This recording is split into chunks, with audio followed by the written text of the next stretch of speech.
पांचवें चरण के मतदान के बाद अब निगाहें छठे चरण की ओर है। इसी छठे चरण में रांची, धनबाद, जमशेदपुर और गिरिडीह के उम्मीदवारों का फैसला होना है।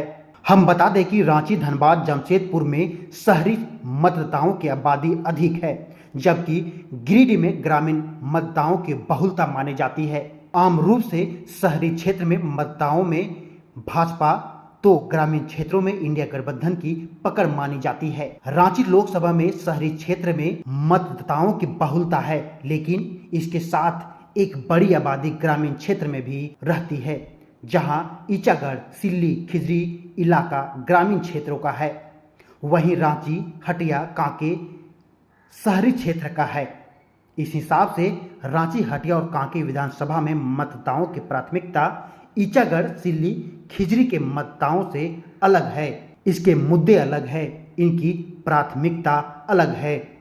इनके साथ यह भी ध्यान रखने की जरूरत है कि शहरी मतदाताओं की सामाजिक संरक्षण भी ग्रामीण क्षेत्र से अलग होता है।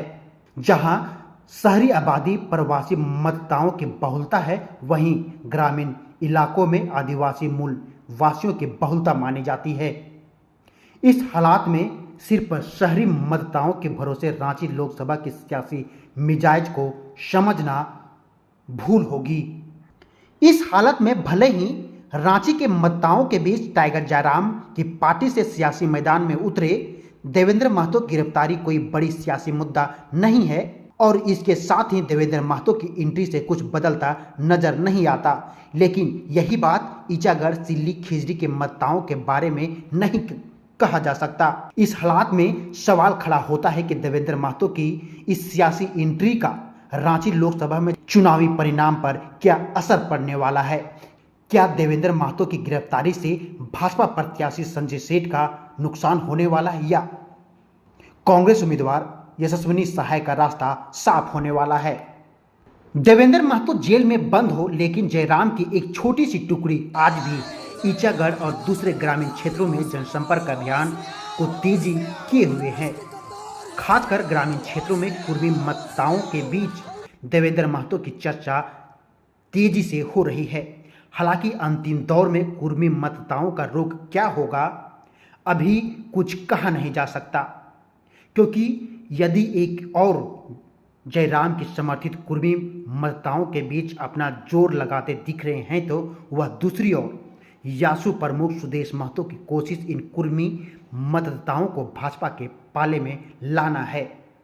इसके बावजूद अधिक कुर्मी मतदाताओं का एक हिस्सा देवेंद्र नाथ के साथ खड़ा होता है और देवेंद्र की गैर मौजूदगी में इसके पक्ष में मतदान करता है, तो इसका नुकसान किसको होगा। 2019 के चुनाव का परिणाम गौर करें तो रामटहल चौधरी के बगावती के बावजूद कुर्मी मतदाताओं में भाजपा का साथ दिया था, लेकिन यह 2019 नहीं 2024 है।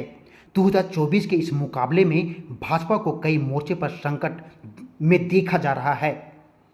जिस राष्ट्रीय मुद्दे सांप्रदायिक टच के इशारे पर सामाजिक ध्रुवीकरण की कोशिश कर रहा है, वह कामयाब पूरी तरह से नहीं हो पा रहा।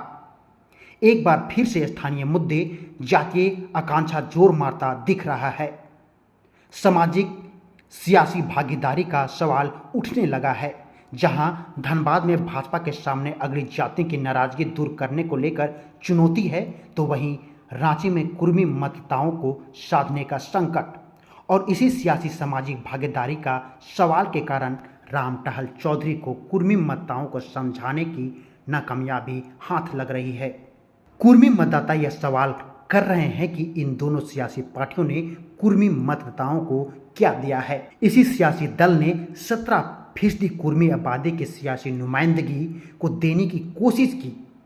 यह वही मतदाता है जो आज देवेंद्र नाथ महतो के साथ खड़ा दिख रहा है, लेकिन फिर भी यह सवाल उठता है कि क्या कुर्मी मतदाताओं की इसकी नाराजगी पर क्या असर पड़ेगा। क्या कुर्मी मतदाताओं का बहुसंख्यक हिस्सा देवेंद्र नाथ महतो के साथ खड़ा होगा, और यदि इसका असर और इसका छोटा सा हिस्सा देवेंद्र नाथ महतो के साथ खड़ा रहता है, तो इसका नुकसान किसको पहुंचेगा। खबर स्तंभ।